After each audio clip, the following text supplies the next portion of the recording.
Krishna, Krishna Krishna, Hare Hare, Hare Rama, Hare Rama, Rama Rama, Hare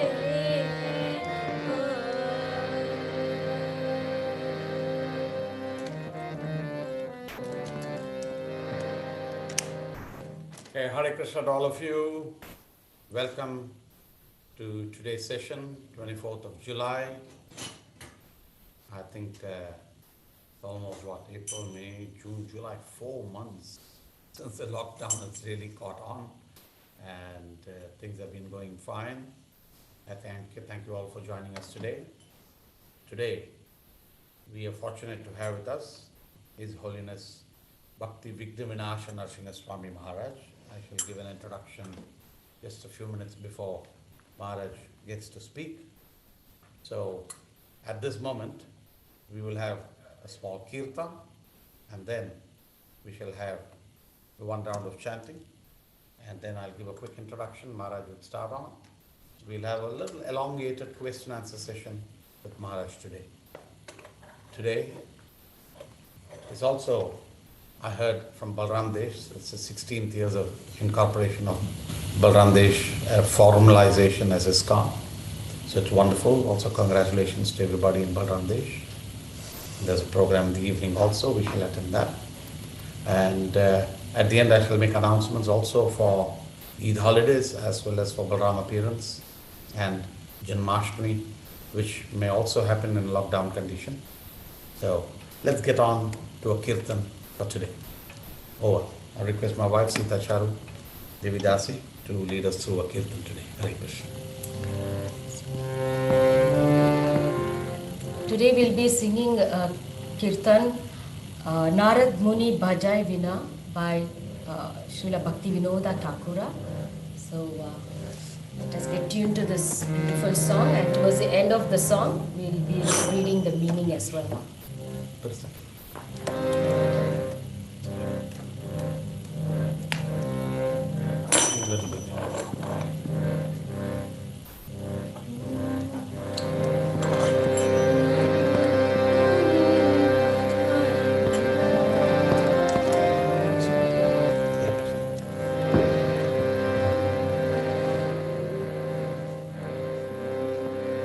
Narad Muni Bhajai Vina, Adhikara Marana. Narada Muni Bhajai Vina,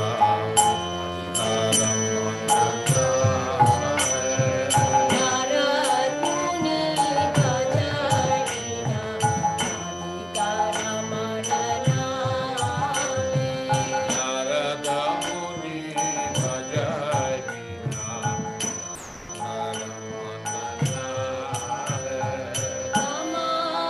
Mani Udita Haya, Bhakata Gita Same. Mani Udita Haya, Bhakata Gita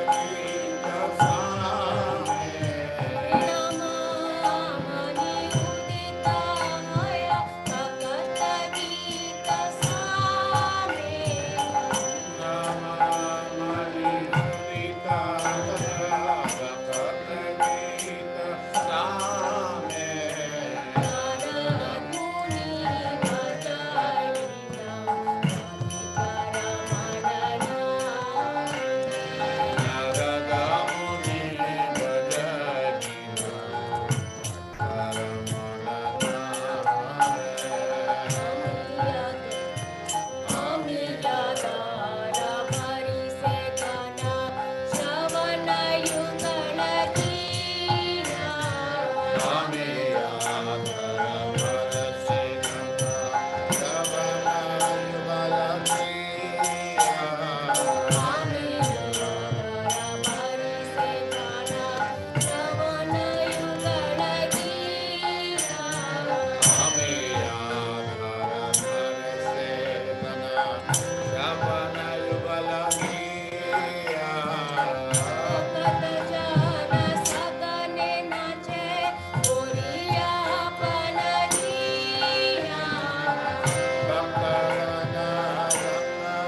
was Narad Muni Bhajai Vina.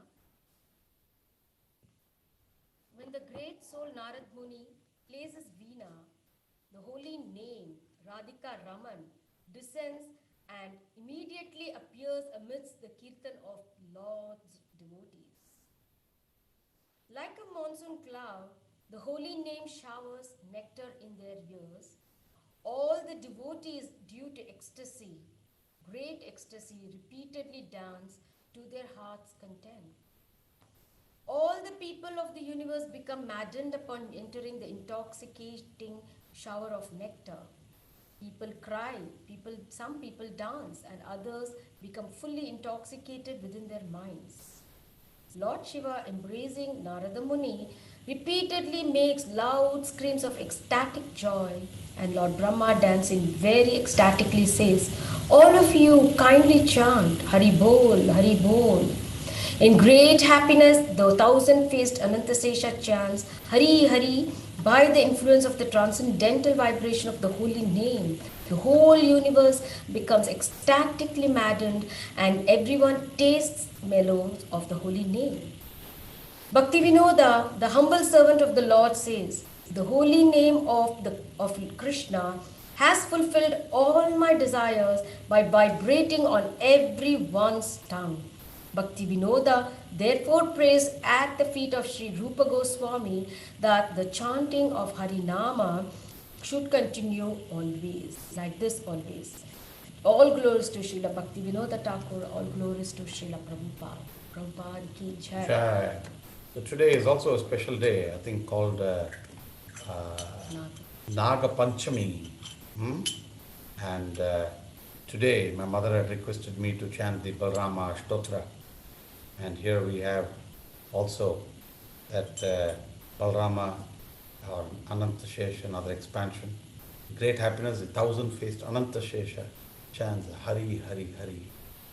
Okay, so we also have in the song, coincidentally, Sahasrara, Sahasra Nana Paramasukhe. So very nice. Thank you very much. And today we have associated with the importance of chanting the holy names of the Lord from Ajamila Pakyana, His Holiness Bhakti Vigna Vinasha Narasimha Swami Maharaj will be taking us. His Holiness Bhakti Vigna Vinasha Narasimha Swami Maharaj is a sannyasi, an initiating acharya, disciple of Srila Prabhupada, and Maharaj basically hails from Edinburgh, from UK. He studied, I think, chemical engineering, that's what I remember him telling, at the University of Edinburgh's University. And Maharaj joined the International Society for Krishna Consciousness in the late 70s. And Maharaj has been serving wonderfully all over the Far East. He's been preaching, in addition to spending a lot of time in India. Now he's on lockdown in Sridham Mayapur, but Maharaj has been focusing a lot of his time and energy on the Far Eastern countries, which includes China, Bangkok, Thailand, so many other places that Maharaj travels to. Maharaj was actually, I want to correct, Maharaj was initiated by Srila Prabhupada in 1971, and he got the second initiation in 1972. And he has spent 25 years in Asian countries such as India, Philippines, China, Taiwan, Singapore, Hong Kong, Malaysia, Thailand, and of course every year he blesses us with one or two visits. And Maharaj was also actually scheduled to be coming over here somewhere in the month of May as per the original plan, but right now he's in the lockdown condition. And Maharaj is also teaching through the Mayapur Institute, Bhakti Shastri, Bhakti Vaibhava, and on a regular basis he is teaching people all around the world. We also have many disciples of Maharaj serving us here in Damodar Desh, and we are very fortunate to have with us today His Holiness Bhakti Vigna Vinasha Narasimha Swami Maharaj. His Holiness Bhakti Vigna Vinasha Narasimha Swami Maharaj ki jai. Srila Prabhupada ki jai. So I would request Maharaj to come in, and as usual, like to check Chiranjeev Shyam, whether Maharaj is already on. I would also like to request Nand Kishore Prabhu, who's been a wonderful translator for almost every week, who's Maharaj's disciple also, to translate in Hindi today. And we would like to hear from Maharaj on the Ajamil Upakyana. Okay? So, is Maharaj there? Chiranjeev Shyam, can you check? Not hearing. How will I?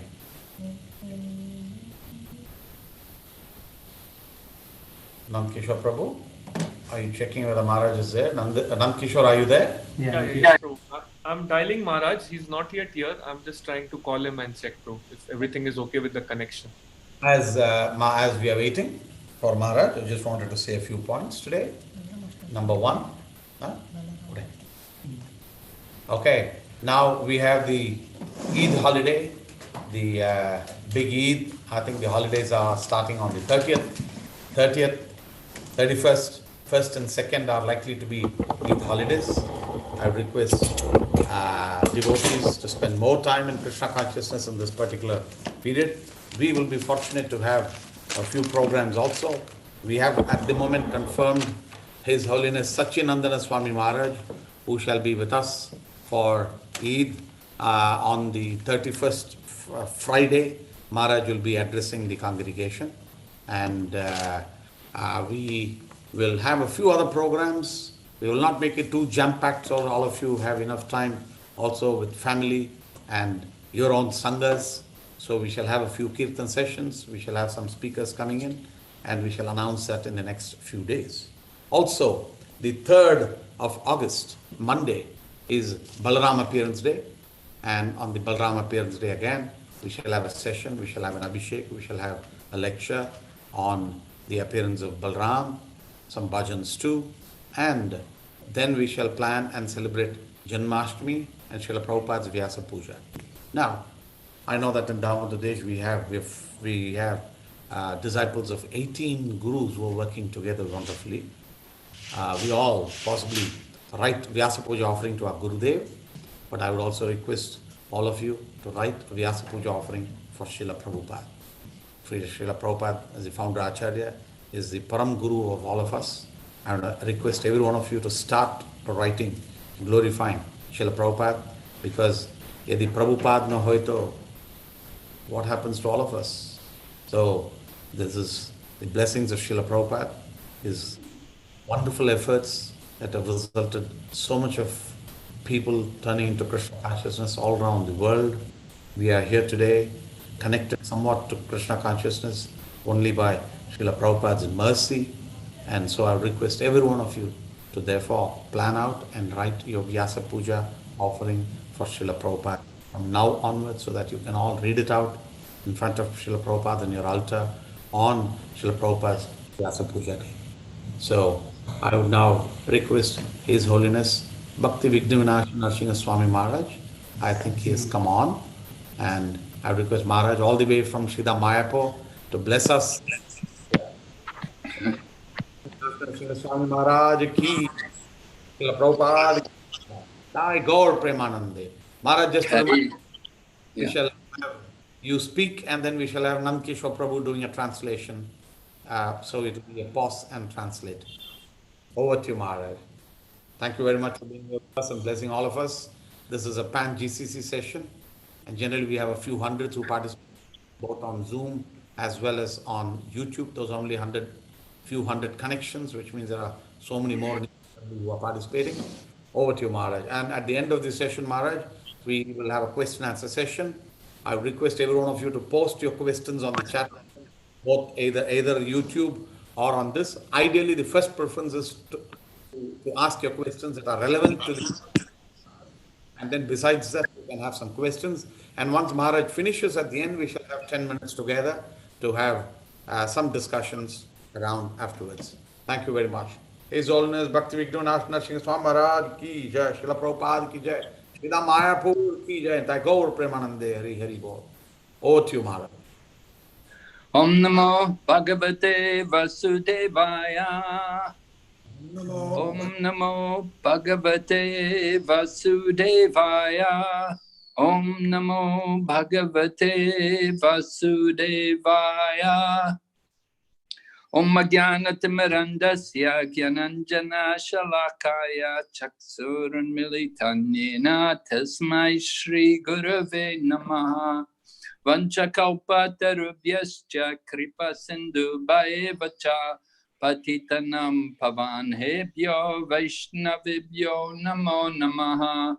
Jai Shri Krishna Chaitanya Prabhu Nityananda Shri Advaita Gadadhar Shri Vasadi Gaur Bhaktavinda.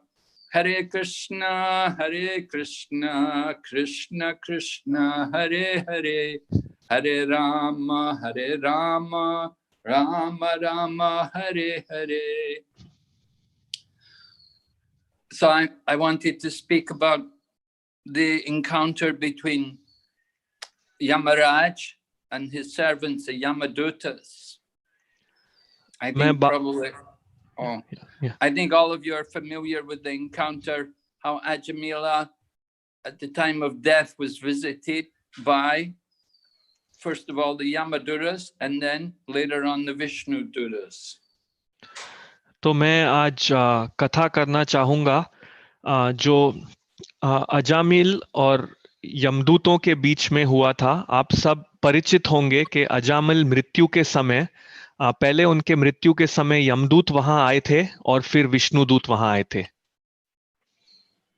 So during that encounter, the Vishnudutas had challenged the Yamaduras that you don't know the principles of religion. And to this, the Yamaduras had replied that, oh, we know that the principles of religion are stated in the Vedas. तो उस समय जब यमदूत और विष्णुदूत मिले थे, आपको पता होगा कि उस समय जो विष्णुदूतों ने यमदूत को चुनौती दी थी कि आप धर्म के नियम क्या हैं उन्हें नहीं जानते, तब यमदूतों ने उन्हें उत्तर दिया, नहीं, हम धर्म के नियम जानते हैं क्योंकि इनका वर्णन वेदों में है।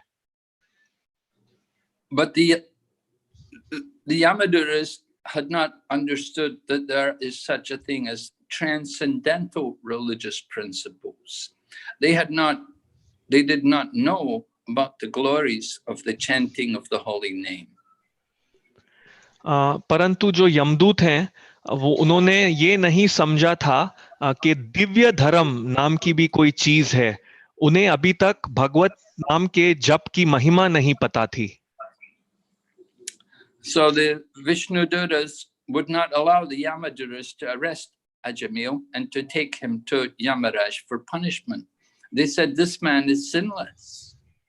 But the Yamaduras they could not understand, because as far as they knew, it was very sinful.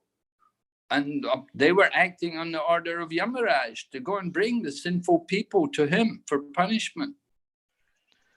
तो विष्णुदूत जो हैं वो यमदूतों को रोक रहे थे कि वो अजामिल को गिरफ्तार करके नहीं ले जा सकते। उन्होंने कहा था कि ये पाप से मुक्त है अजामिल, परंतु यमदूत इस बात को समझ नहीं पा रहे थे। उनके हिसाब से तो अजामिल ने बहुत सारे पाप किए थे और वे यमराज के उपदेशों का पालन कर रहे थे। So the Yamaduras were thwarted. In other words, they were unable to execute the order of Yamaraj. And they were very disappointed because they'd never been defeated before.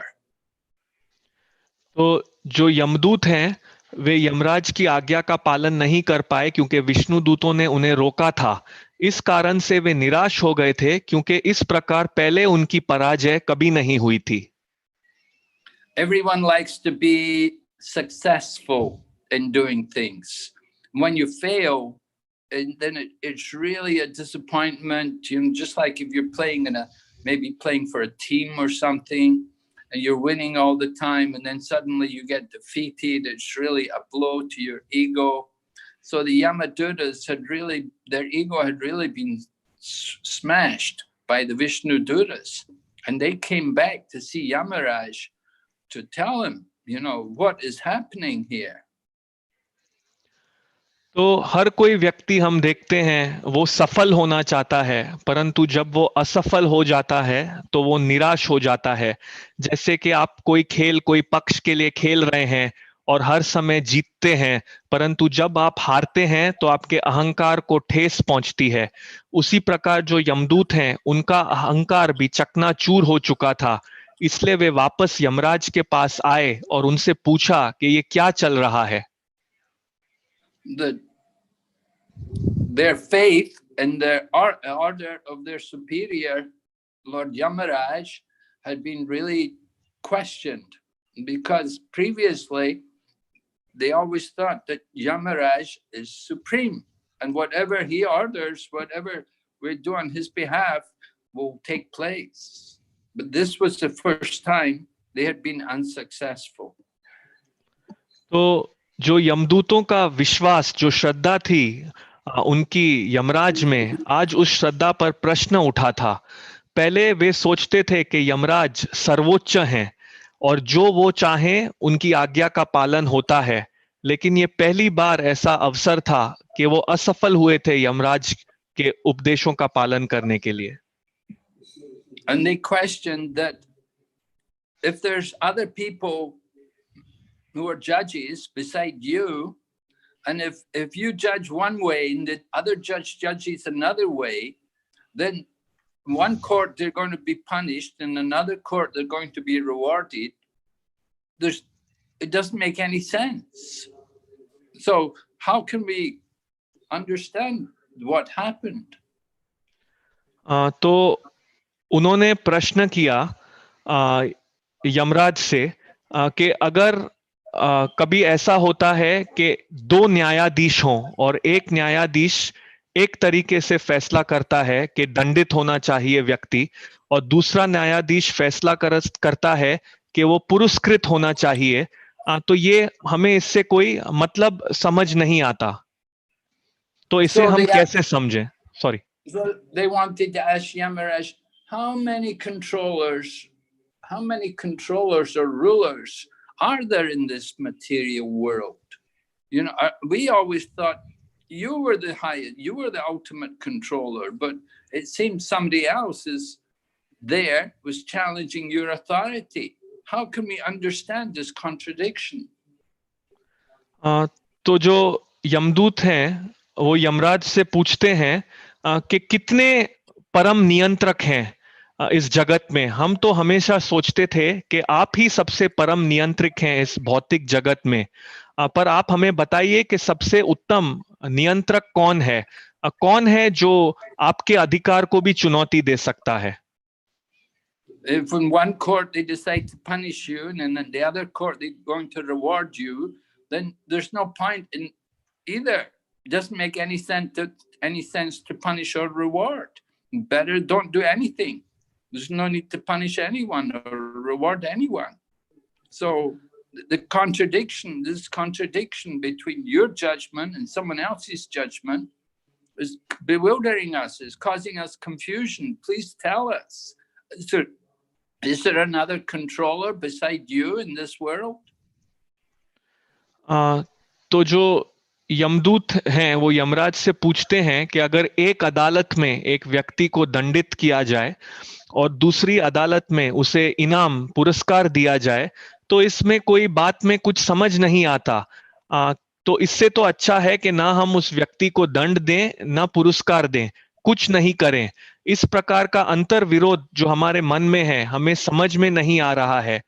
हम इस समय पर इस बात को समझ नहीं पा रहे हैं। कृपया बताइए कि आपके अलावा भी कोई और नियंत्रक है क्या इस जगत में? So Yamaraj replied to his servants who were, they were really suffering. They were feeling like committing suicide because they'd never been defeated. Nobody had ever questioned or challenged their authority before. Everything they'd done had always been successful. So this was a new experience for them.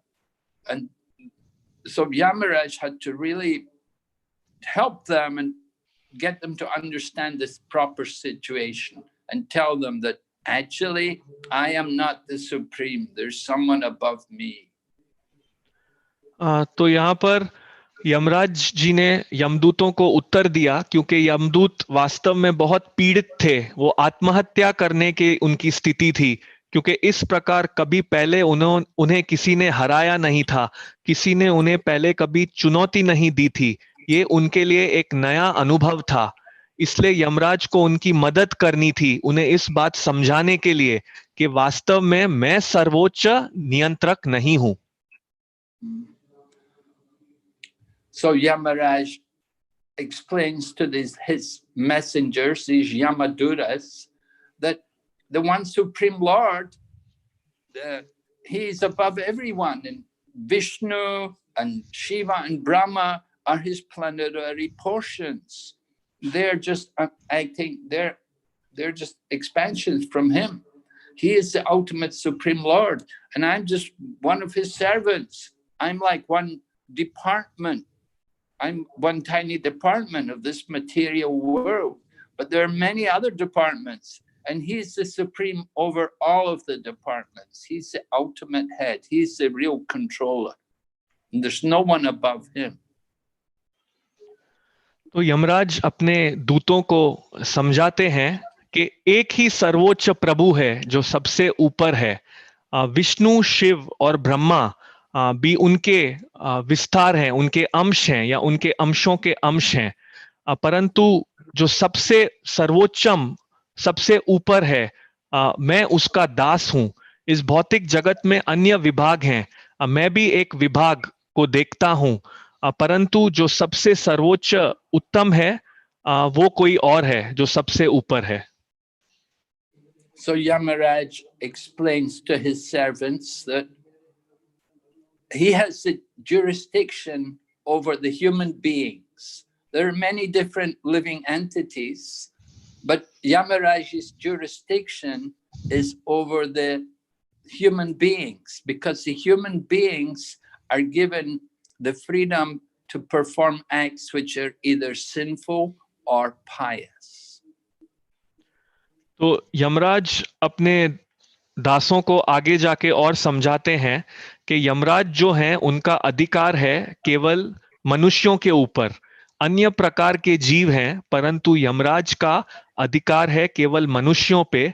उन्हें ये मनुष्यों को इस भौतिक जगत में स्वतंत्रता दी गई है कि वे पापमयी कार्य करें या पुण्य के कार्य करें। So the Yamaduras were thinking, well, he was sinful. This Ajamil was a very sinful person. He had done a lot of sins. So we were not doing any wrong in arresting him. He should have been brought here for punishment. तो जो यमराज हैं वो उस समय जो यमदूत हैं वो उस समय सोचने लगते हैं कि जो अजामिल है ये बहुत ही पापी व्यक्ति था, इसने कई पाप किए हैं, हम गलत नहीं कर रहे थे उसे यहाँ ले आके दंडित करने के लिए। The Yamaduras described that we were just binding him up to bring him here to you for punishment. And at that time, he called out for his son, Narayan. And when he called the name of his son, Narayan, then at that time, these 4 figures came, each one very beautiful with 4 arms. And they were very powerful and strong. We'd never seen these people before, and they cut the ropes. They would not let us arrest Ajamil. तो उस समय यमदूत यमराज को बताते हैं कि हम इस अजामिल को बांधकर यहाँ पर ले आने वाले थे दंड देने के लिए, परंतु उस समय यमराज ने अपने पुत्र का नाम पुकारा नारायण, और वहां 4 व्यक्ति आए जो बहुत ही सुंदर थे, उनके 4 हाथ थे, वो बहुत ही शक्तिशाली थे, ऐसे व्यक्ति हमने पहले कभी नहीं देखे थे, और जो रस्सी से हम उसे बांधकर यहाँ ला रहे थे उन्होंने उसे काट दी और हमें अजामिल को गिरफ्तार करने नहीं दिया। So Lord Yamaraj was very happy to hear his servants call the holy name of the Lord, because Yamaraj's job is to punish the sinful people. So usually the sinful people, of course, they don't like to chant the holy name of the Lord. these people who come to Yamaraj, they're the ones who never utter the holy name of the Lord. So, but when his servants chanted the holy name of the Lord, Yamaraj was very pleased, because usually he didn't get the opportunity to hear the Lord's holy name chanted. So he was very thankful that his servants could also chant the holy name of the Lord. तो इस प्रकार जब यमराज ने अपने दूतों को भगवान का पवित्र नाम लेते हुए सुना, वे बहुत ही प्रसन्न हो गए। यमराज का कर्तव्य है पापी लोगों को दंडित करना, सजा देना, और जो पापी व्यक्ति हैं वो आम तौर पे भगवान का नाम नहीं लेते। जो व्यक्ति यमराज के पास आते हैं वे कभी भगवान का नाम नहीं लेते। तो जब यमराज के दासों ने भगवान का नाम लिया, वे बहुत प्रसन्न हो गए, क्योंकि यमराज यमलोक में आदि नहीं थे भगवान का नाम सुनने के लिए। इसलिए यमराज कृतज्ञ थे उनके दासों को कि उन्होंने भगवान के नाम का जप किया। We can understand Yamaraj is a devotee also. He's a great devotee. He's actually one of the Mahajans. He's one of the authorities of devotional service. And we can see that because hearing the holy name, he was so pleased. It brought pleasure to him. That is a devotee. They like to hear the holy name. तो हम यहाँ पर समझ सकते हैं कि यमराज भगवान के बहुत ही महान भक्त हैं। महाजनों में से एक हैं यमराज। वो भक्ति के मार्ग में एक अधिकारी हैं। यमराज बहुत प्रसन्न थे भगवान के नाम का जप सुन के। ये भक्त का एक लक्षण है, वे प्रसन्न होते हैं भगवान के नाम का जप सुनकर। So Yamaraj reveals to his servants that there is another controller above everyone, who is the Supreme Lord of this whole cosmic creation, and that everything rests on him, and everyone is under his control, including even the material nature. It's also his energy moves under his direction.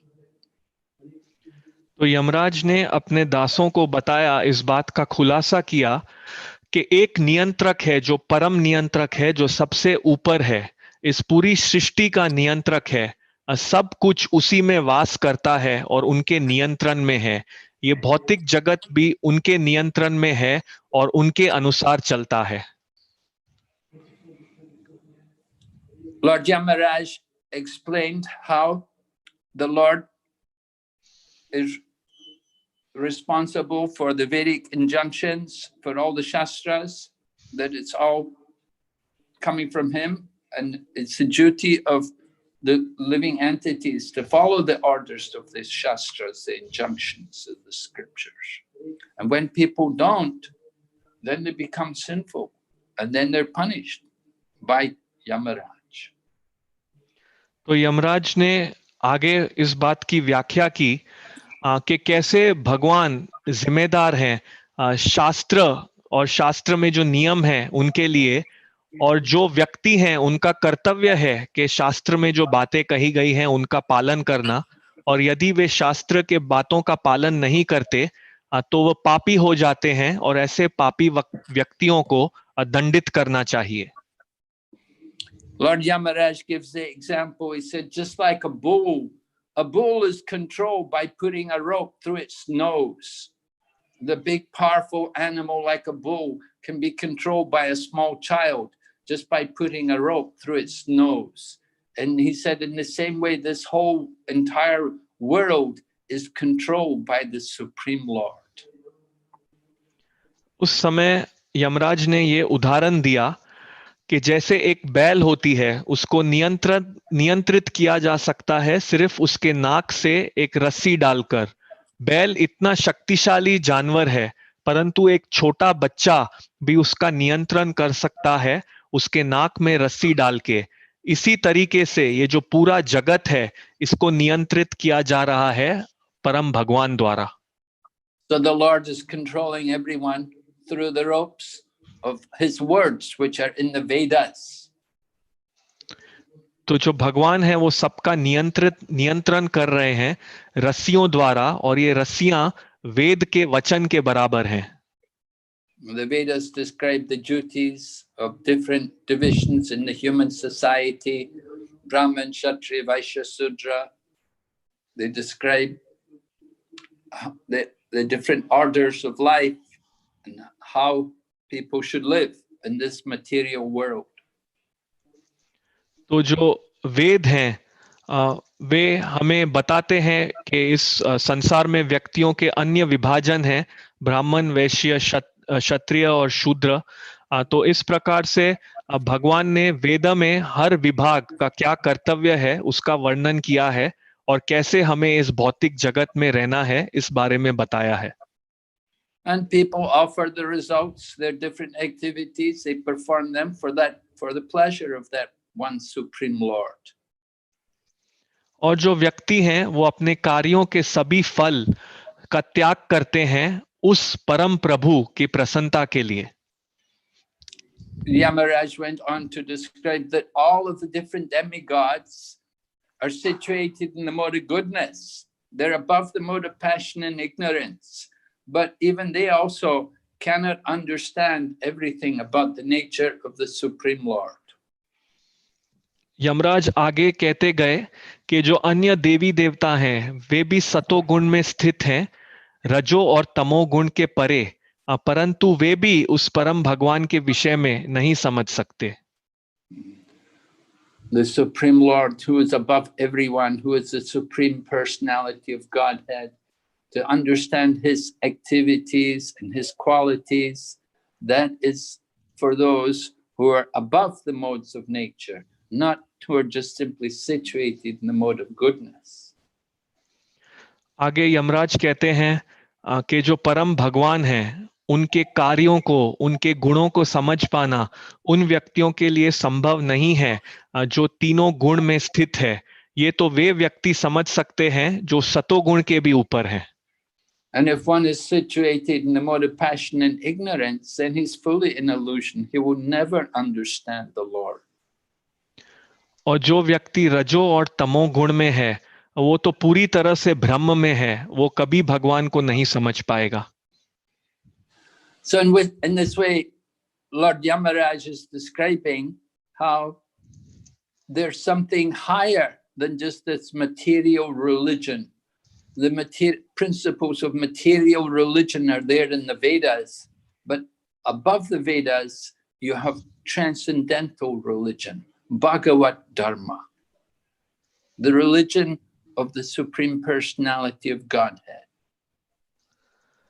तो यमराज इस तरीके से समझा रहे हैं कि भौतिक धर्म से भी ऊपर कोई चीज है। ये जो भौतिक धर्म के सिद्धांत हैं ये वेदों में बताए गए हैं, परंतु इनसे भी ऊपर है दिव्य धर्म, जिसे कहा गया है भागवत धर्म। This Bhagavad Dharma, this is not known even often by the demigods. It's known only by these great authorities, which we refer to as the Mahajans. They're the actual authorities on this Bhagavad Dharma.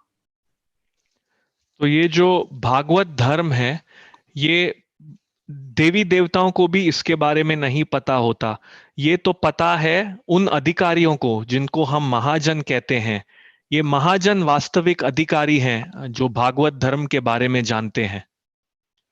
So the Mahajans are described by Yamaraj. He lists the names: Swayambhu, Narada, Shambhu, Komar, Kapilo, Manu, Pralado, Janako, Bhishmo, Balir, Vyasaki, Vayam. Right? Swayambhu Brahma. Swayambhu Brahma, Narada, Shambhu, Lord Chief. Swayambhu, Narada, Shambhu, Komar, Kapilo, Pralado, Janako, Bhishmo, Balir, Vyasaki, Vayam. 12 authorities on the principles of devotional service. Swayambhu, Narada, Shambhu, Komar, Kapilo, Manu, Pralado, Janako, Bhishmo, Balir, Vyasaki, meaning Sukadeva Goswami, the son of Vyas, and Vayam, I myself, Yamaraj, He's the last one. He's of the 12 authorities. He's one of the 12 authorities of devotional service, referred to as the Mahajans, those who actually know the principles of transcendental religion, Bhagavad Dharma. तो आगे जो यमराज हैं उन महाजनों के बारे में बताते हैं, उनके नाम बताते हैं इस श्लोक द्वारा जो महाराज जी ने कहा, शंभु शंभु नारद कुमारो कपिलो मनु।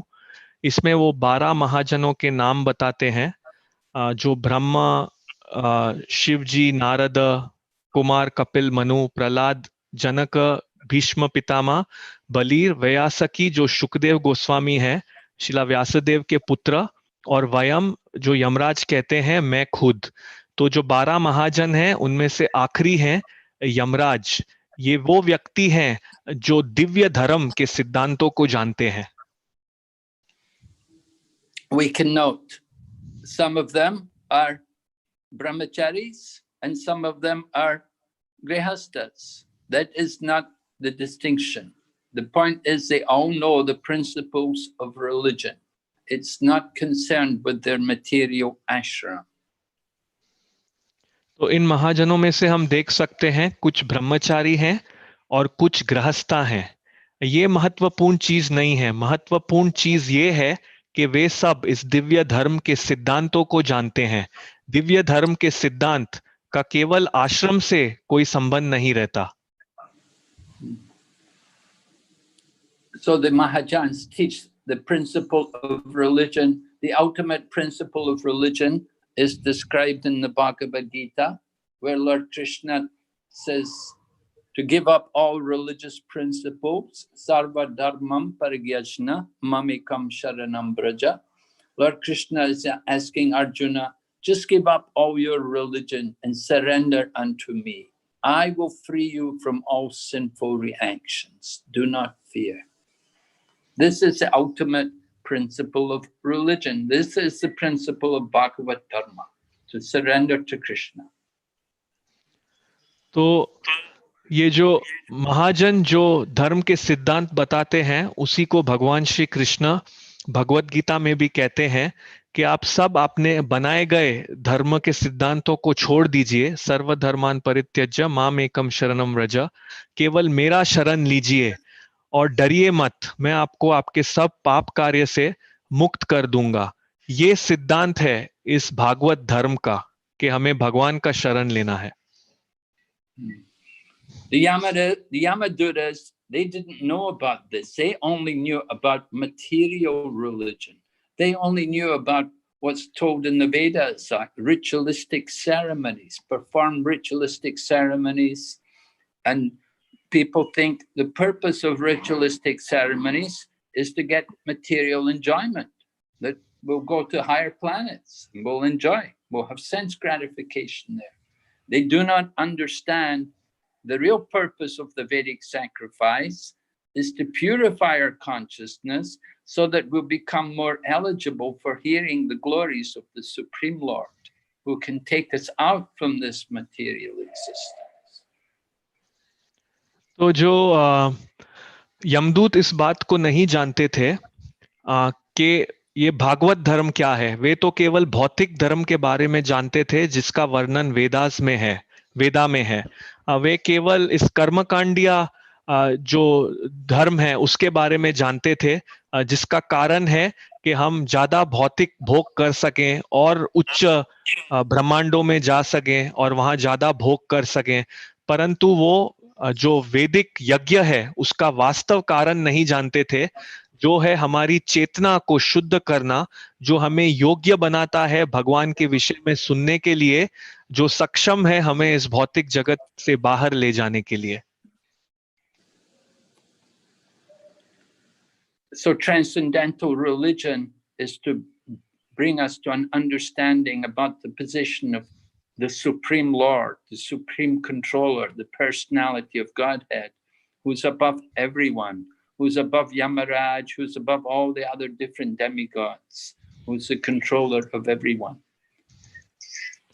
तो जो ये दिव्य भागवत धर्म है, इस इससे हमें ये समझना है कि भगवान की स्थिति क्या है, जो सबसे परम नियंत्रक हैं, जो परम पुरुष भगवान हैं, जो सबके ऊपर हैं, जो यमराज के भी ऊपर हैं और जो सभी देवी देवताओं के भी ऊपर हैं. So then the Yamadutas, they wanted to know, well, who were these four men? You're explaining about the Supreme Lord. You've told us you're not the Supreme, that there's someone above you. But who were these four men with the four arms who came, who were so overwhelming? They were so effulgent and so handsome and powerful that they could stop us from carrying out your order. Who were they? तो आगे यमदूत यमराज से ये पूछते हैं कि हम जानना चाहते हैं वहां पर जो ये चार व्यक्ति आए वे कौन थे. आप तो हमें एक परम पुरुष भगवान के बारे में बता रहे हैं जो आपसे ऊपर हैं, परंतु वहां चार और व्यक्ति आए थे, वहां पर और व्यक्ति आए थे जिनके चार हाथ थे, जो बहुत ही शक्तिशाली थे, बहुत ही प्रज्वलित थे, जिन्होंने हमें आपकी आज्ञा का पालन करने से रोका. वो कौन थे? So Lord Yamaraj explains that these four men, they are the order carriers of Lord Vishnu. They're not very, it's not very common to see them. They're rarely seen. But these people are actually worshipable by the demigods, and they possess bodily features just like those of the Supreme Lord Vishnu. तो यमराज ने इस बात की व्याख्या की कि जो ये चार व्यक्ति वहां आए थे, ये विष्णु के आदेश वाहक हैं. बहुत साधारण नहीं है इन्हें देख पाना, परंतु ये देवी देवता द्वारा भी पूजनीय हैं, और खास करके इनकी जो शारीरिक विशेषताएं हैं वो स्वयं भगवान विष्णु की तरह हैं. These Vishnu Dutas protect the devotees of the Lord.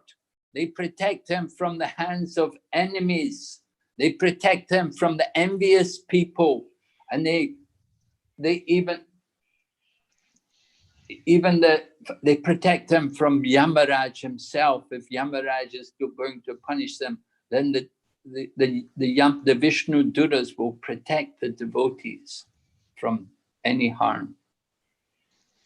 तो आगे यमराज कहते हैं कि ये विष्णु दूत हैं, ये भक्तों की रक्षा करते हैं, जो ईर्ष्यालु व्यक्ति हैं, जो शत्रु हैं उनके, यहाँ तक कि यमराज से भी ये भक्तों की रक्षा करते हैं, और ये विष्णु दूत भक्तों की हर समय रक्षा करेंगे, उनको कोई भी हानि से बचाएंगे.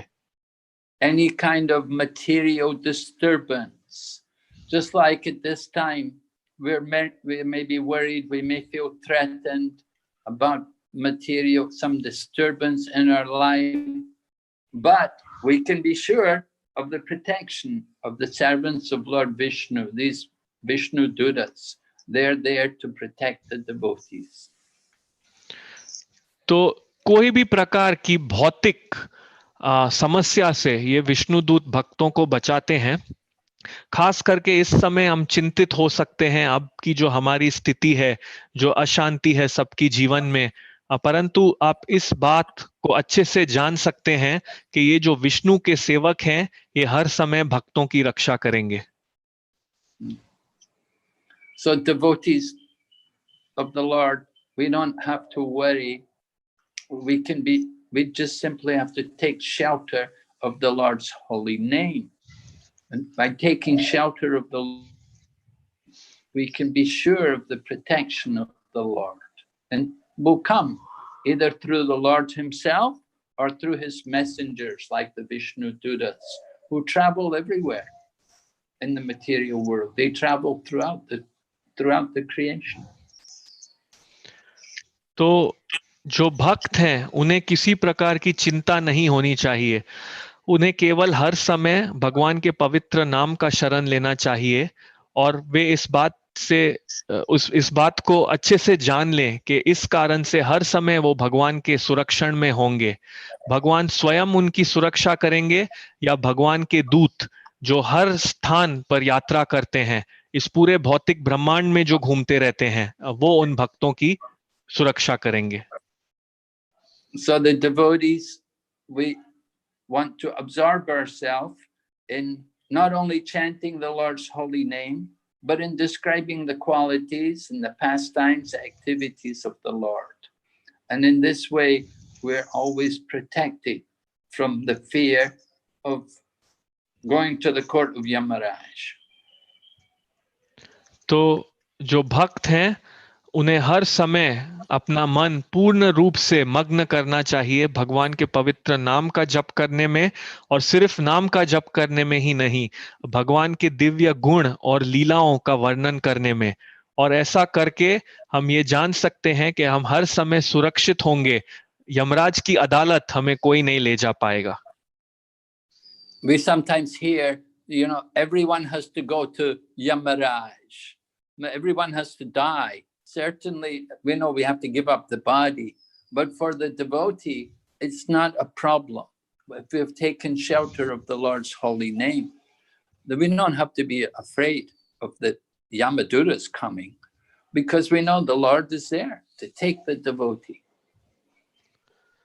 तो हम ये बहुत बार सुनते हैं कि हर किसी को यमराज के पास जाना होता है, हर किसी को मरना होगा, ये बात तो निश्चित है, सबको शरीर छोड़ना होगा, परंतु भक्तों के लिए ये समस्या नहीं है, क्योंकि भक्त ने भगवान के नाम का शरण लिया है और वो यमराज या यमदूतों के पास जाने को डरता नहीं है, क्योंकि वो जानता है कि भगवान है उसे वापस अपने पास ले जाने के लिए। So Lord Yamaraj describes the teachings of the Mahajans.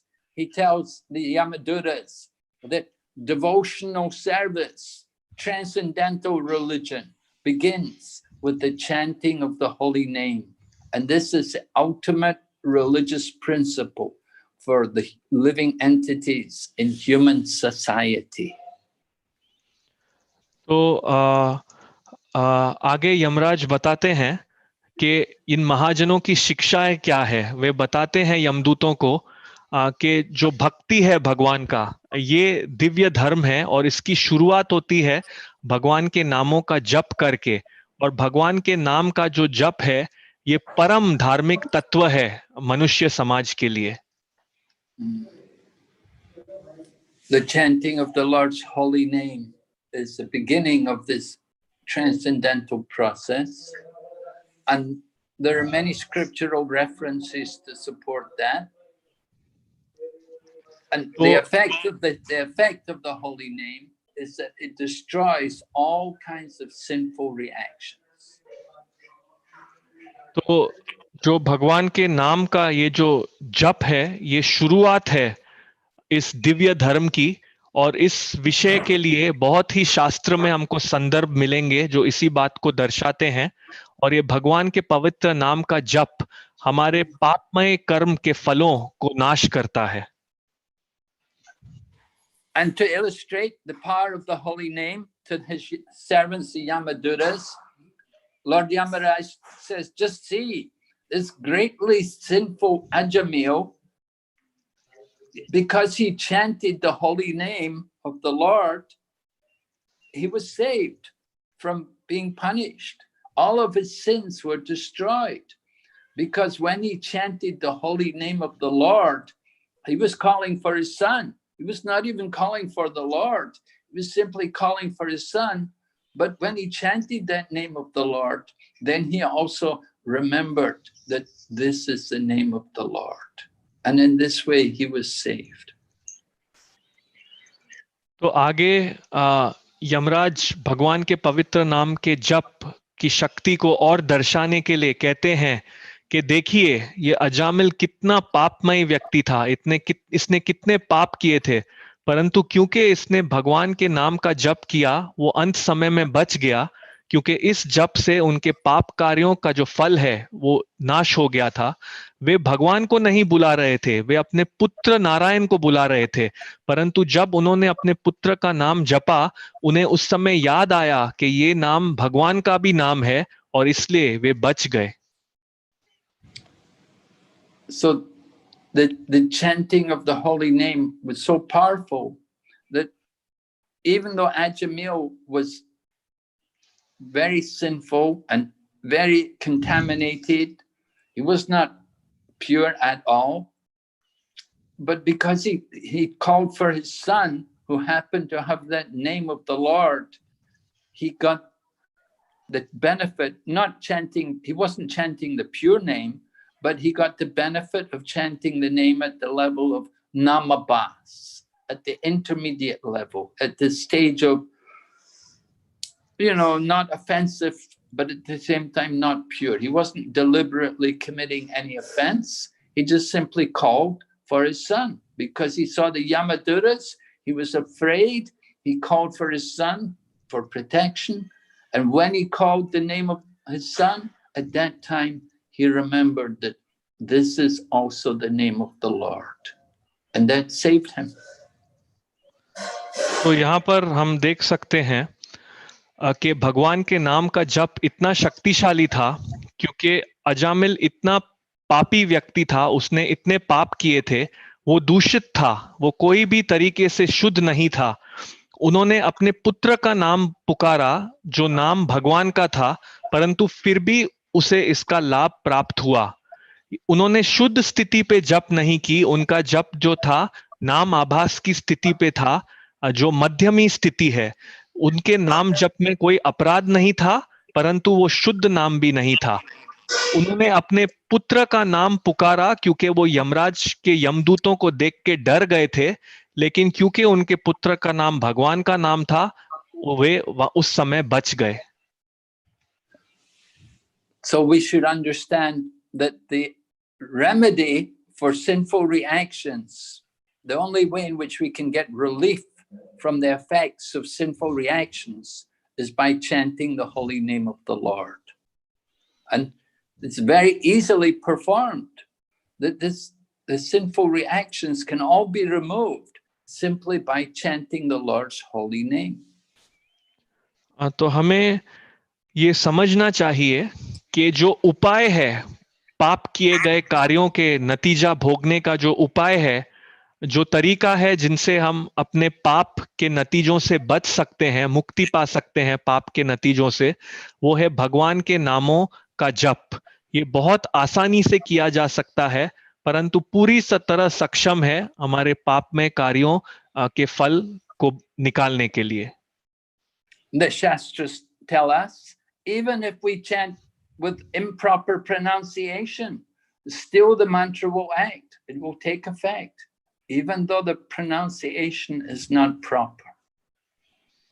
शास्त्र हमें कहता है कि हमारे मंत्र के जप करने का यदि उच्चारण सही ढंग से न हो, तो भी इसका फल हमें प्राप्त होगा।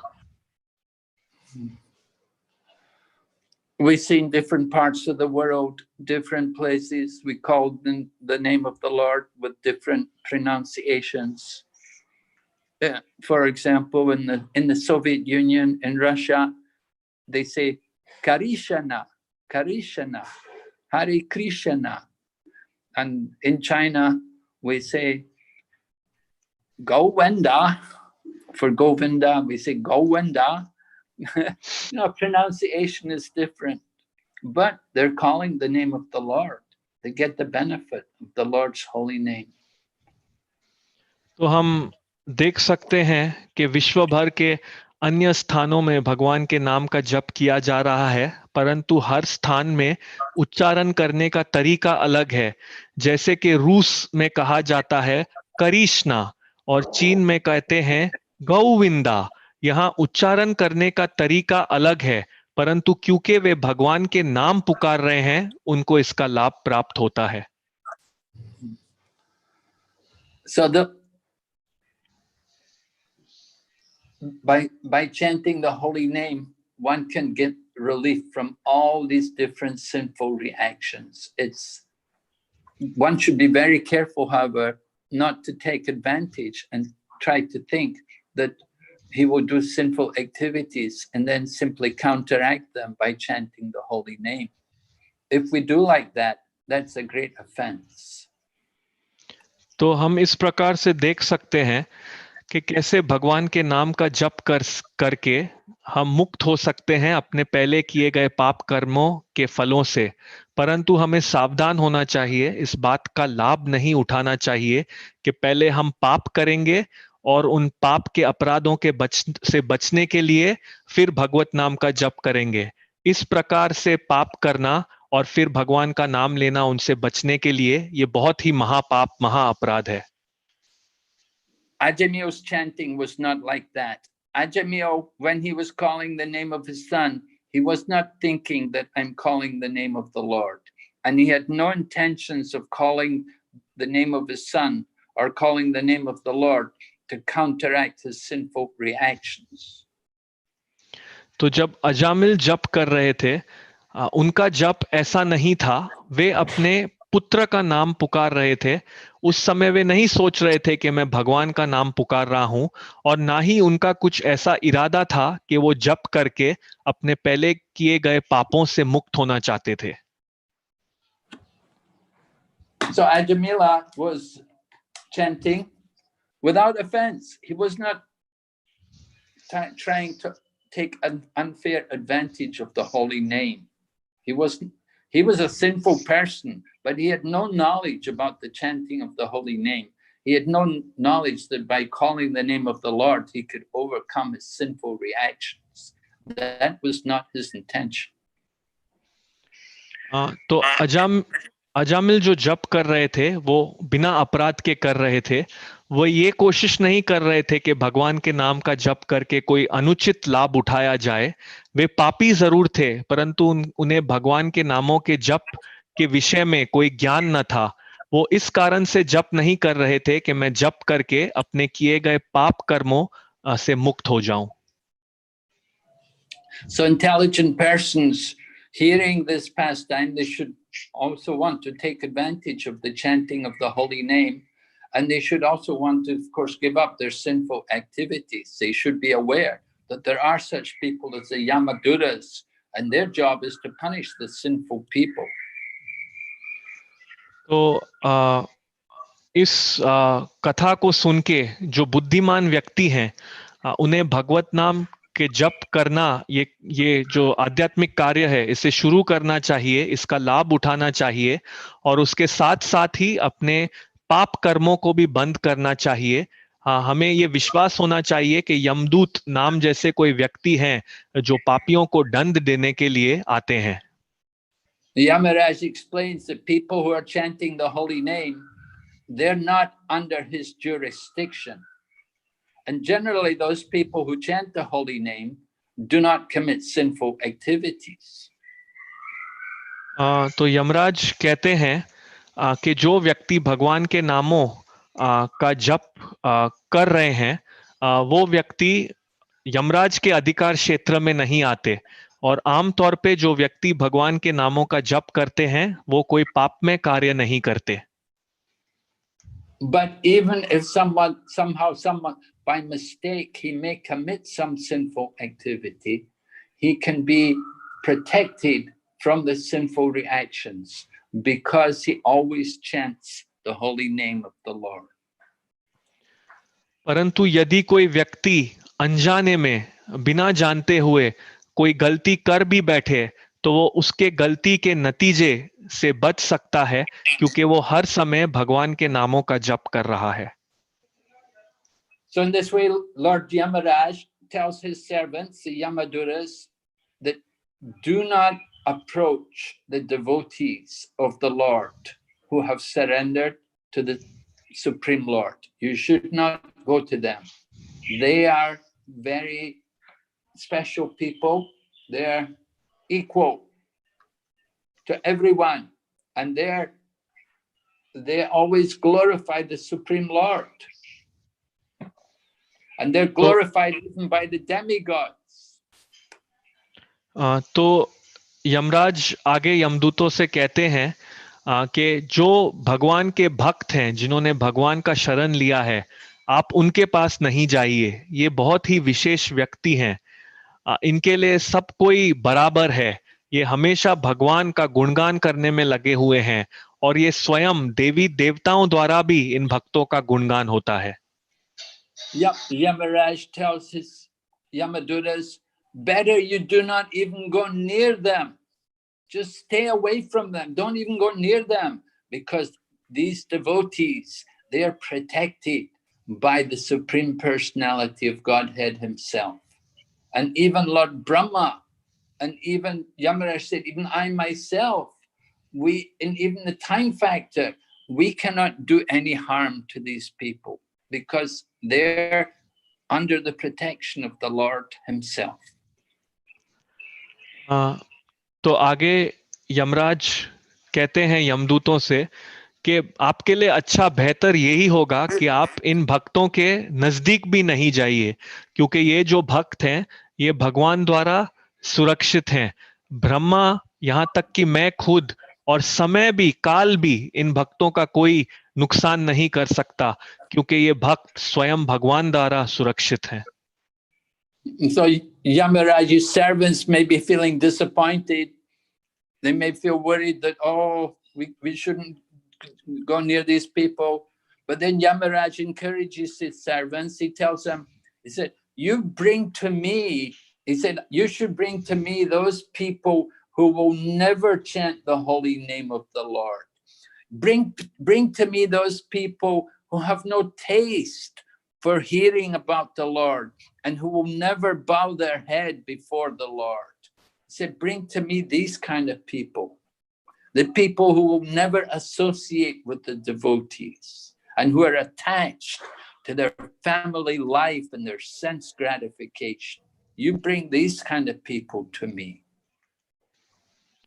तो आगे यमराज ये सोचते हैं कि शायद मेरे जो दास हैं यमदूत, ये निराश हो जाएंगे इस बात को सुन के कि हम जो भक्तों के निकट भी नहीं जा सकते।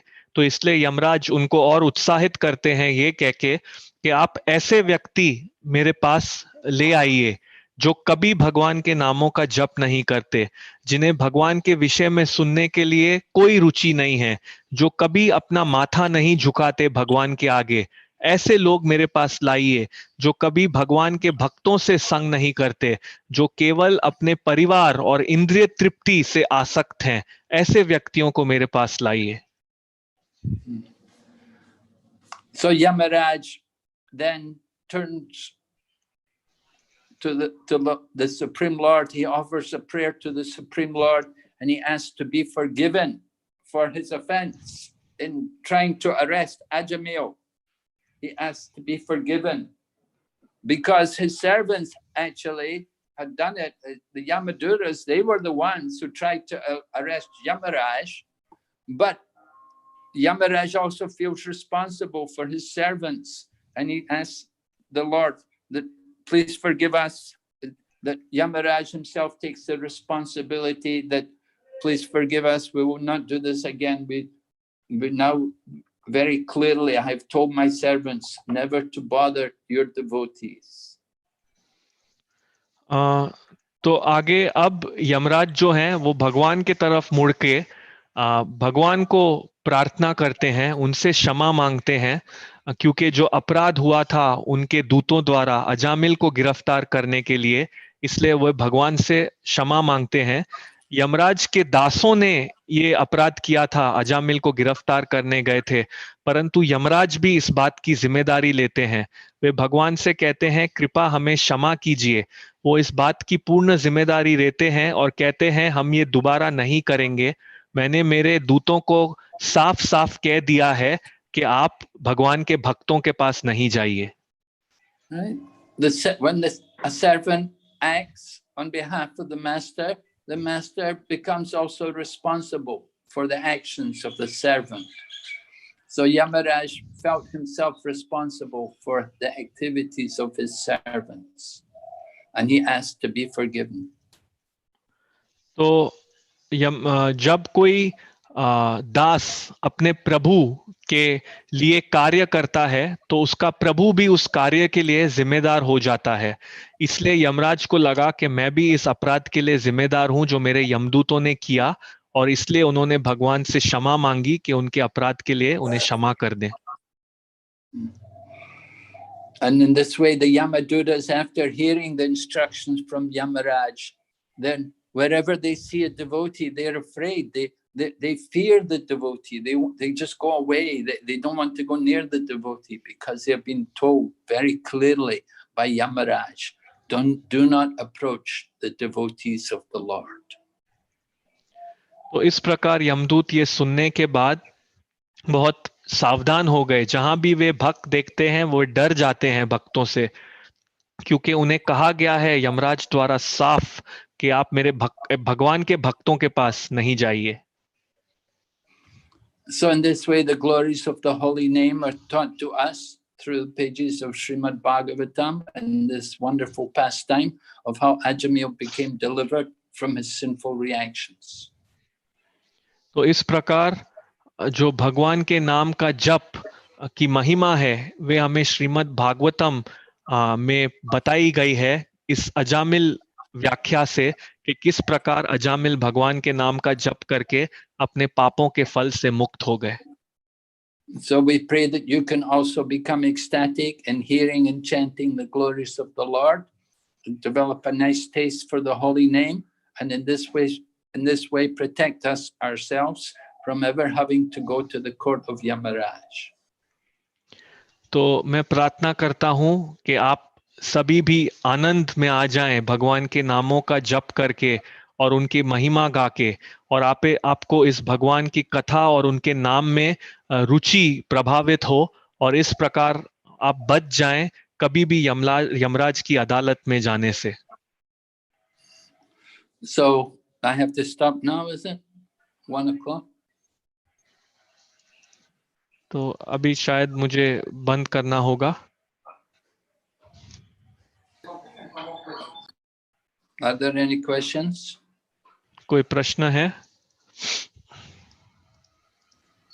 Hare Krishna, Nankishore Prabhu, there is one question on the chat. Would you like to take it and also do the Hindi translation? Yeah. Hare Krishna Maharaj, Dandvat Pranam. I have one question. Yamraj is one of Mahajan. Why doesn't he make arrangements for all Yamadutas who are dependent on him? As per Srimad Bhagavatam 5.5.18, isn't it his duty to make facility for his dependents to hear and chant the names of Lord Krishna? तो यहाँ पर एक प्रश्न है। हरे कृष्ण महाराज, दंडवत प्रणाम। मेरा एक प्रश्न है, यमराज महाजनों में से एक हैं, तो क्यों वे ऐसी सुविधा नहीं करते अपने यमदूतों के लिए जो उन पे निर्धारित है? भागवतम के 5वें स्कंद 5वें अध्याय के 18वें श्लोक में बताया गया है कि हर व्यक्ति की जिम्मेदारी है उन व्यक्तियों के लिए जो उस पे निर्धारित हैं ये सुविधा करना कि वो भगवान के नाम को सुन और जप सकें। Yes, but Yamadutas are very busy. They have a job. Their job to do is to bring all the sinful people to Yamaraj. And there's so many sinful people. So they're kept very busy. They don't get time to hear and chant. Maybe they should have a program before they start their service, before they become the Yamadutas. They should be given the opportunity to hear and chant. But anyway, you know, they don't get much time. Even Yamaraj himself does not get much time. And that's why he got cursed. And when he got cursed, then he came as Vidura, right? He came as Vidura. It was a relief for him. He got an opportunity to go and visit holy places and to hear and chant. And so the cursing of Yamaraj, that he became the Sudra, Vidura, that was a blessing for him, because as Yamaraj, he didn't get any time to do hearing and chanting. And because the Yamaduras and Yamaraj are so busy, they didn't get time to sit and hear and chant. They're so busy punishing the sinful. They're doing their work, what they're supposed to do.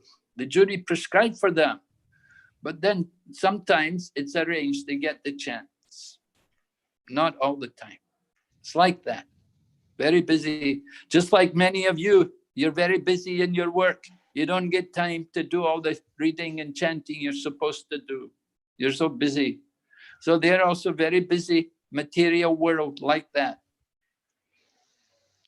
तो महाराज जी उत्तर में कह रहे हैं जो यमदूत हैं वो बहुत ही व्यस्त हैं उन्हें ये काम है कि जो भी पापी व्यक्ति हैं उन्हें यमराज के पास ले आना, और पापी व्यक्तियों की संख्या इतनी ज्यादा है कि वे व्यस्त रहते हैं और उन्हें समय नहीं मिलता।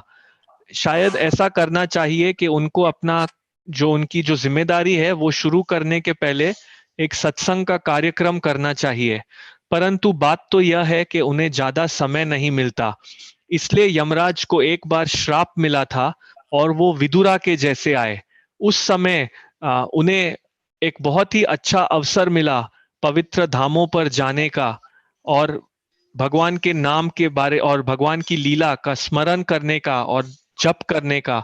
इसलिए ये श्राप उनके लिए एक वरदान बना था, क्योंकि जब वो विदुरा के तरह आए उन्हें समय मिला। यमराज की तरह उन्हें समय नहीं है एक स्थान में बैठकर भगवान के विषय में सुनने का और जप करने का, परंतु विदुरा के जन्म में उन्हें ये अवसर मिला था। तो इसी प्रकार से यमदूत बहुत व्यस्त हैं अपने कार्य में। जैसे कि आप में से भी कई व्यक्ति कभी अपनी नौकरियों में इतने व्यस्त होते हैं कि आपको सुनने और जप करने का समय नहीं मिलता, इसी प्रकार वे भी बहुत व्यस्त हैं। क्या करें, ये भौतिक जगत है। You can see how merciful Srila Prabhupada was, that he created this ISKCON society so all of us could get the opportunity to hear and chant. If there was no ISKCON, then there would be no chant. Hardly there would be discussion on Srimad Bhagavatam. Hardly these things would be taught. Very, very rare. It's all just due to the mercy of Srila Prabhupada that he created this ISKCON institution to give everyone some opportunity that they could hear and chant. तो हम इसमें देख सकते हैं शिला प्रभुपाद जी की कितनी कृपा रही है। उन्होंने ये कृष्ण भावनामृत संघ तैयार किया कि सबको मौका मिले भगवान के विषय में सुनने के लिए और जप करने के लिए। अगर ये अंतर्राष्ट्रीय कृष्ण भावनामृत संघ नहीं होता तो शायद ही कहीं पे कोई कथा हो रही होती श्रीमद् भागवतम के विषय में। ये बहुत दुर्लभ होता भगवान के विषय में सुनना और बोलना। तो ये शिला प्रभुपाद जी की कृपा है कि उन्होंने सभी को अवसर दिया है भगवान के विषय में बोलने के लिए और सुनने के लिए। Okay, Hare Krishna. Any other question there? Hare Krishna, Nankishore Prabhu. I'll read. Hare Krishna. What is the state of a person who has committed unlimited sins, but in between has many times chanted? Or there are persons from different self-made sampradayas. They also chant indirect names of the Lord. What is their destination? तो प्रश्न है कि उस व्यक्ति की क्या स्थिति है जिसने बहुत सारे पाप किए हैं लेकिन बीच बीच में कभी भगवान के नामों का जप किया है, और या तो वे व्यक्ति जो अन्य दूसरे संप्रदायों से हैं और सीधे से नहीं अलग तरीके से भगवान के नामों का जप करते हैं, उनकी क्या गति है? Okay, the second question first. The people who are chanting from some other sampradaya, they've got some other mantra, they're not using our mantra, the Maha Mantra, they've got some other mantra. So, sampradaya vihina, ye mantraste nishphala mata. They have some mantra without sampradaya, then it will not give any fruit. तो दूसरा प्रश्न पहले कि वे व्यक्ति जो दूसरे संप्रदायों से हैं और कोई और मंत्र का जप कर रहे हैं, हरे कृष्ण महामंत्र नहीं, तो उनके विषय में महाराज कहते हैं संप्रदाय विहीना मंत्र ये निष्फला मता, कि क्योंकि उन्हें सही संप्रदाय में मंत्र नहीं मिला, उस मंत्र जप के कोई फल लाभ नहीं होगा। They're chanting the holy name, so they will maybe attract what may happen to them is that they can attract the mercy of a devotee from a bona fide sampradaya, and they will be given the opportunity to hear from people from a bona fide sampradaya, and that may benefit them, that may inspire them, it may correct them, that they're given the opportunity to associate or to hear from people from a bona fide sampradaya, and that can bring them to the correct understanding how to chant properly. तो क्योंकि ये व्यक्ति भगवान के नाम का ही जप कर रहे हैं तो उससे ये हो सकता है कि वे एक शुद्ध भक्त की कृपा को आकर्षित कर सकें जो प्रामाणिक संप्रदाय से जुड़ा हुआ है। उन्हें ये अवसर प्रदान होगा कि वे एक प्रामाणिक संप्रदाय से सुन पाएंगे। उन्हें ये लाभ मिल सकता है कि वो प्रामाणिक संप्रदाय के भक्तों से प्रेरित हो जाएं और उनको संग मिले एक प्रामाणिक संप्रदाय में, और इस प्रकार से वास्तविक में किस प्रकार जप करना चाहिए सही से उन्हें ये ज्ञान प्राप्त होगा। In the first case, people are performing a lot of sinful activities. They're doing a lot of material things, sense gratification, but sometimes they also chant the holy name. What is their destination? Well, we have to consider the consciousness in which they chant the holy name. If they're simply thinking that by chanting the holy name, they can destroy sinful reactions, that is offensive chanting. They will not get. The result of offensive chanting is that they will never develop love of God. They'll stay in the material world, but they may attract the mercy of a devotee. A devotee will come who will again instruct them and tell them to give up their sinful activities and to chant properly without offense. तो जो पहला प्रश्न जो था कि एक व्यक्ति बहुत सारे पाप कर रहा है और बीच में कभी-कभी भगवान के नामों का जप कर रहा है, उसकी गति क्या होती है, तो इस विषय में महाराज जी कहते हैं कि पहले हमें यह समझना होगा कि वो किस चेतना में भगवान के नाम का जप कर रहा है। अगर वो इस चेतना में जप कर रहा है कि मैं पाप करके फिर जप करके अपने पाप के फलों का नाश कर दूंगा, तो ये बहुत ही बड़ा अपराध है। इस प्रकार से जप करके उसे कोई लाभ प्राप्त नहीं होगा, कभी भी उसके हृदय में भगवत प्रेम विकसित नहीं होगा। ये व्यक्ति भौतिक जगत में ही रहेगा, परंतु ये व्यक्ति एक भक्त की कृपा जरूर आकर्षित कर सकता है जो उसे कहेंगे कि बिना पाप के और बिना अपराध के कैसे जप किया जाए।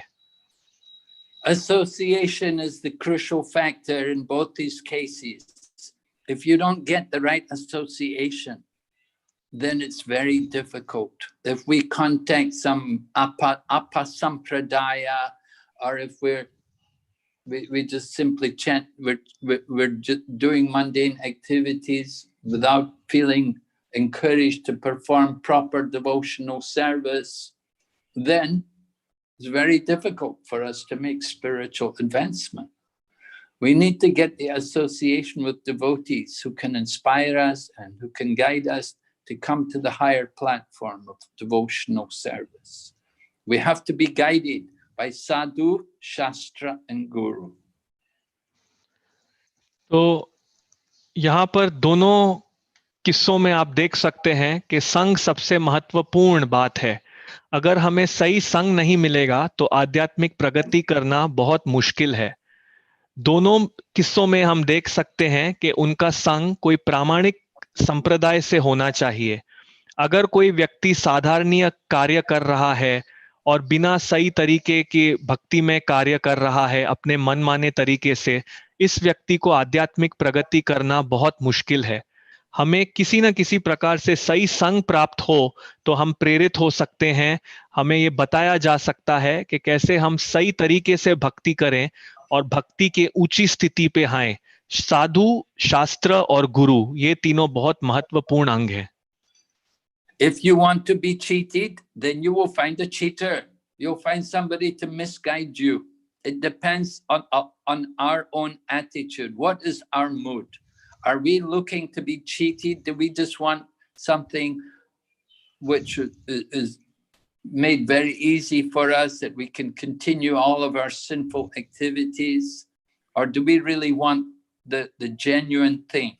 If we want the genuine thing, you have to pay the price. You have to pay the proper price. You cannot compromise. तो हमें ये देखना होगा कि अगर हम धोखा खाना चाहते हैं तो हमें उस प्रकार के व्यक्ति मिलेंगे जो हमें धोखा दे देंगे। ये हमारे स्वयं की भावना के ऊपर निर्धारित होता है। क्या हम धोखे को ढूंढ रहे हैं? क्या हम कुछ सहज तरीके से चाहते हैं कि हम भक्ति करते करते साथ में अपने पापमय कार्य भी करते रहें, या हम वास्तविक मूल्यवान वस्तु चाहते हैं? अगर हम वास्तविक मूल्यवान वस्तु चाहते हैं तो उसकी सही कीमत भी देनी होगी, और अगर हम समझौता करना चाहते हैं तो हमें धोखा ही प्राप्त होगा। People are not educated. This is the problem. They've got, or they were wrongly educated. They got all the wrong things. And this creates all the confusion. They heard from the wrong place. They got the message the wrong way. And that's why we've got all these things, apasampradayas, bogus mantras, false gurus, so much nonsense going on in the name of religion. तो यहाँ पर हम देखते हैं कि बात यह है कि वास्तव में व्यक्ति शिक्षित नहीं है, यही समस्या है, या वो गलत तरीके से शिक्षित हैं। उन्हें गलत बातें बताई गई हैं जो व्यक्तियों के मन में भ्रम पैदा करता है। गलत बातें उन्होंने सीखी हैं, गलत जगहों से सीखी हैं। इसलिए हम देख सकते हैं कि अपसंप्रदाय हैं, ढोंगी झूठे गुरु हैं, और बहुत बकवास है जो धर्म के नाम पे चलता है। So spiritual education is really essential. And again, this is a function of the Krishna conscious movement, that there must be the proper education. People have to be guided. They have to be given the opportunity to hear from the proper authorities, guided properly according to Shastra. तो ये हम देख सकते हैं कि यहाँ पर जो आध्यात्मिक ज्ञान का वितरण है ये कितना आवश्यक है, और यही हमारे आंदोलन का एक प्रमुख कार्य है कि किसी प्रकार हम व्यक्तियों को जो उचित, जो सही आध्यात्मिक शिक्षा है ये प्रदान करें, उनको निर्देशन दें कि भक्ति किस प्रकार करनी चाहिए, और उन्हें सही प्रमाण से सुनने का अवसर दें कि वो जो शास्त्र में जो सही तरीके से लिखा हुआ है ये ज्ञान उन तक पहुंचाए। We can see the Yamaduras, they'd heard some Shastra, they'd heard from the Vedas, but they didn't know about transcendental religion. They didn't know what was the higher level of religion. That they didn't know the power of the holy name. तो यहाँ पर हम देख सकते हैं कि यमदूत जो हैं उन्होंने भी शास्त्र पढ़े थे, वेदा पढ़े थे, परंतु उन्हें इस दिव्य धर्म के बारे में पता नहीं था। धर्म के क्या उच्च स्तर हैं उसके बारे में उन्हें पता नहीं था। उन्हें भगवान के नाम के विषय में पता नहीं था। So Krishna conscious philosophy is very powerful if it's properly presented. We want to try to make it available to more people everywhere, try to give the whole world the benefit of this spiritual education, and give them all the chance that they can also chant the holy name and be greatly benefited. तो इसलिए जो कृष्ण भावनामृत का तत्व दर्शन है ये इतना शक्तिशाली है। इसलिए अगर ये तत्व दर्शन सही तरीके से प्रस्तुतिकरण किया जाए, इसका पूरे विश्व भर में इसे सभी के लिए पहुंचाया जाए, तो ये जो आध्यात्मिक शिक्षा है इससे बहुत लाभ होगा व्यक्तियों को। सभी को अवसर मिलेगा भगवान के नामों का जप करने के लिए, जिसका लाभ वो उठा सकते हैं। Okay, Hare Krishna. Hare Krishna. Hare Krishna Maharaj. We have a few questions from YouTube. One question that we have is on the Yamadutas. Are the Yamadutas also from the material world, and have they never chanted the holy name of Krishna? If yes, then how do they get an opportunity to serve a Param Vaishnava like Yamaraj? तो प्रश्न ये है कि क्या यमदूत भौतिक जगत से हैं और क्या उन्होंने कभी भी भगवान के नाम का जप नहीं किया, और अगर इसका उत्तर हाँ है तो कैसे उन्हें एक बहुत ही उच्च वैष्णव यमराज की सेवा का अवसर प्राप्त हुआ? Yeah, certainly they're in the material world. This material world, they're bringing the sinful people to Yamaraj's court to be punished. So it's within the realm of the material world. And have they chanted the holy name? Well, they chanted the holy name when they came before Yamaraj and recounted what happened with Ajamil. At that time they chanted the name Narayan. So they do chant the holy name. I don't know if they chant Krishna's name, but certainly they chanted the holy name Narayan that time. And Yamaraj was pleased to hear it. And finally, how did they get that opportunity to serve a great soul like Yamaraj? Well, must have been, they must have had some good karma, some sukriti, which brought them to that position that they could have that association with Yamaraj. Of course, as we said, they don't get much time for hearing and chanting. They're very busy just bringing the sinful people. तो बेशक ही जो यमदूत हैं वो भौतिक जगत का हिस्सा हैं, क्योंकि वे पापी व्यक्तियों को यमराज की अदालत में ले आते हैं दंडित होने के लिए, तो ये इस भौतिक जगत में ही आते हैं। जहां तक आपका दूसरा प्रश्न है कि क्या वो भगवान के नामों का जप करते हैं, तो हाँ, उन्होंने यमराज के आगे ही भगवान के नाम का जप किया था। जब वो अजामिल को ले आए थे उस समय उन्होंने नारायण का नाम का जप किया था। मुझे नहीं पता वो कृष्ण के नाम का जप करते हैं या नहीं, परंतु नारायण के नाम का जप तो उन्होंने किया है। और उन्हें कैसे ये अवसर मिला यमराज जैसे वैष्णव की सेवा करने का, तो शायद उनकी कोई अच्छे कर्म या सुकृति रही होगी जिसके कारण उन्हें ये अवसर मिला। और जैसे मैं पहले बता चुका हूं, उन्हें ज्यादा समय नहीं मिलता भगवान के विषय में जपने या सुनने के लिए।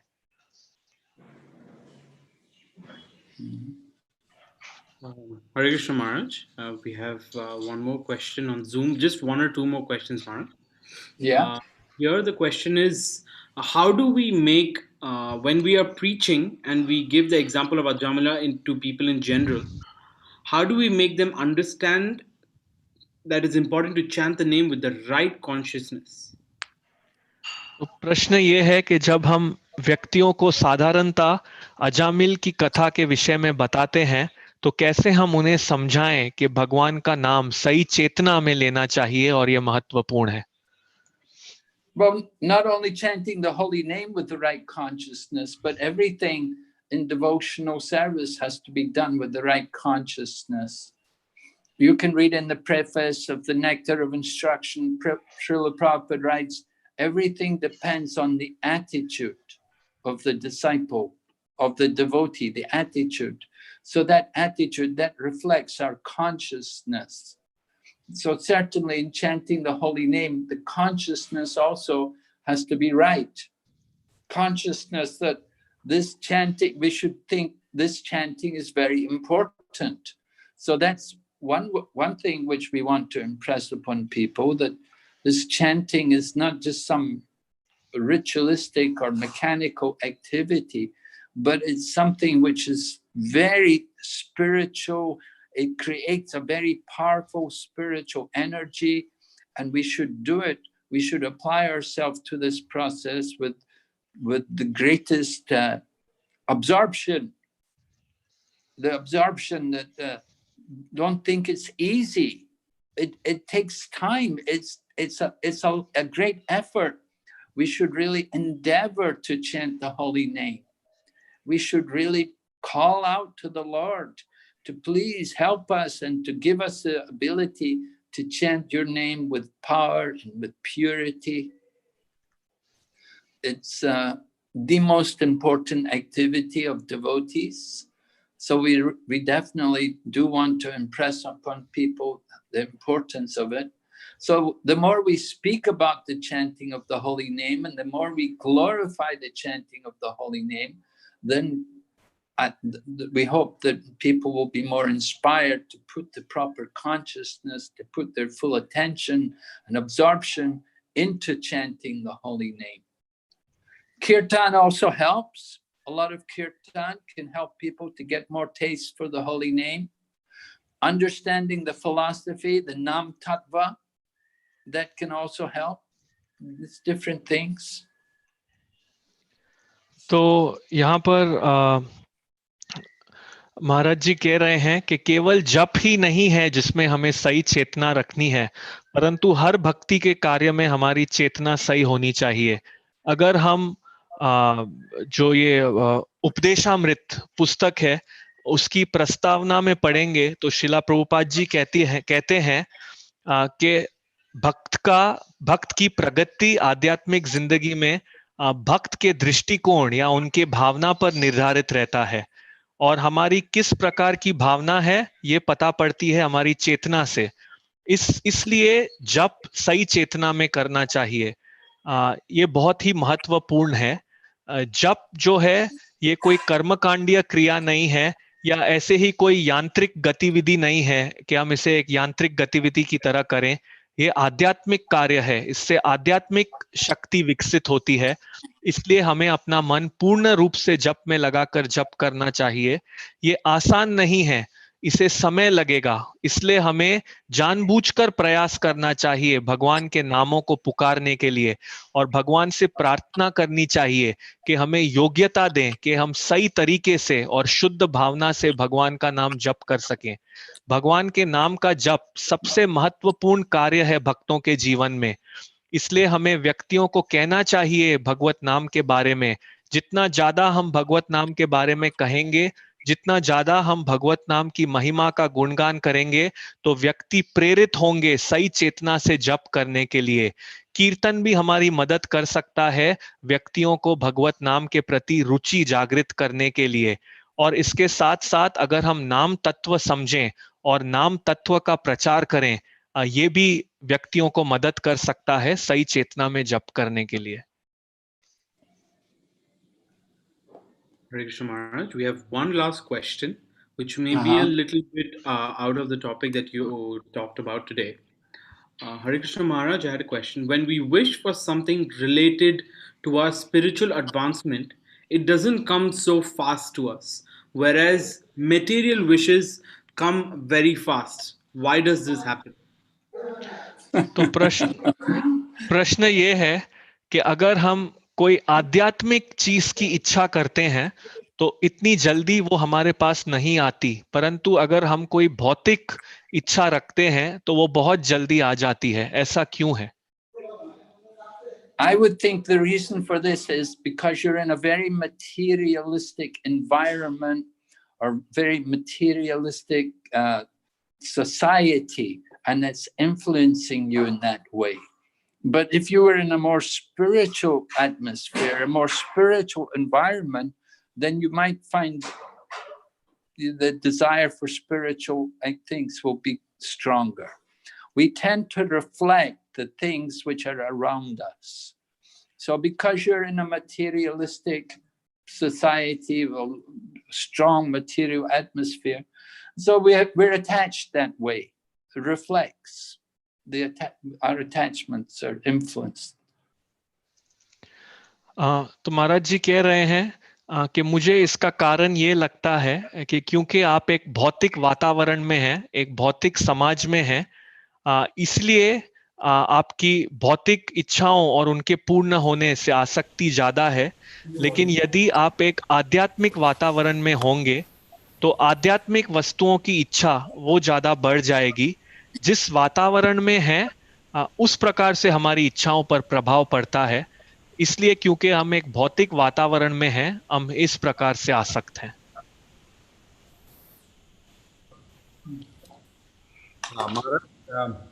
On behalf of everybody here in Damodar and all over the GCC, I'd like to thank you for your time today, Maharaj. Also, for your currently for many months locked down in the most wonderful place in the world, Sridham Mayapur. Please bless us from the high seat of Sridham Mayapur. We seek blessing.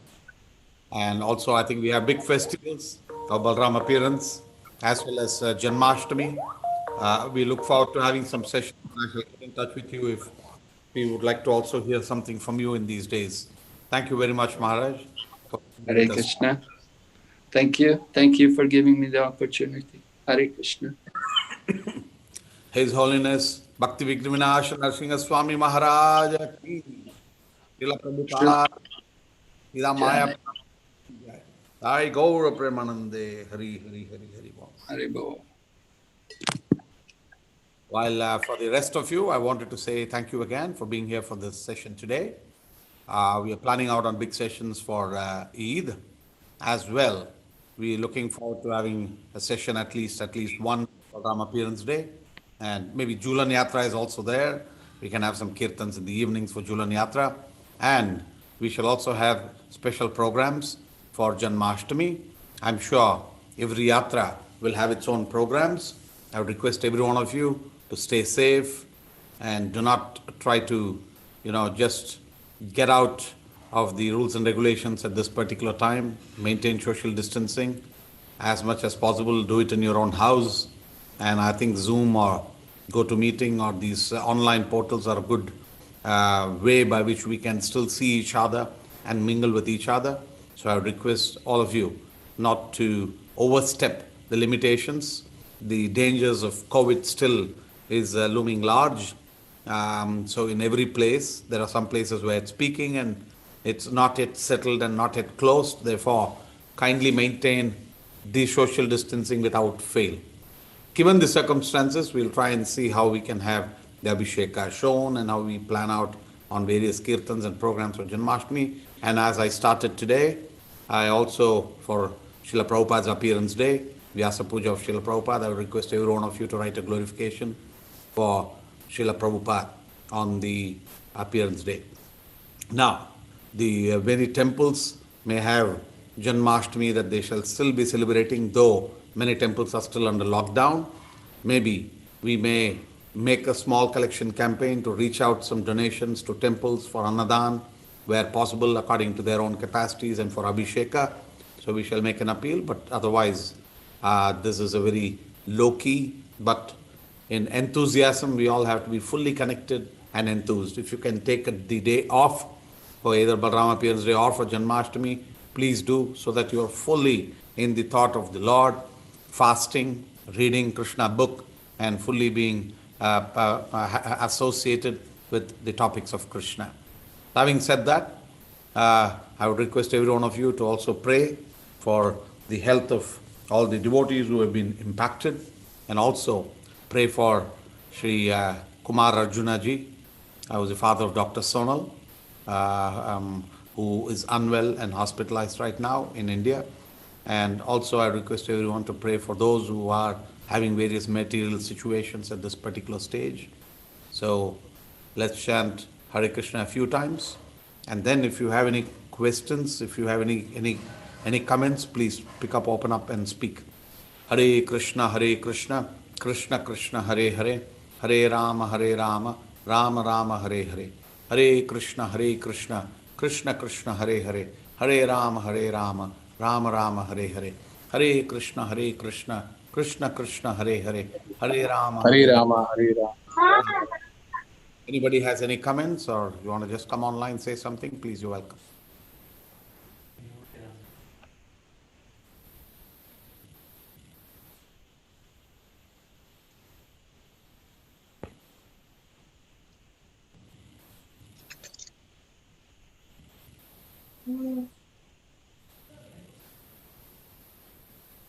वाञ्छाकल्पतरुभ्यश्च कृपा सिन्धुभ्यो च पतितानां पावनेभ्यो वैष्णवेभ्यो नमो नमः।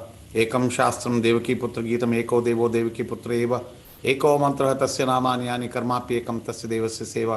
त्वमेव माता च पिता त्वमेव बन्धुश्च सखा त्वमेव विद्या द्रविणं त्वमेव सर्वं मम देव।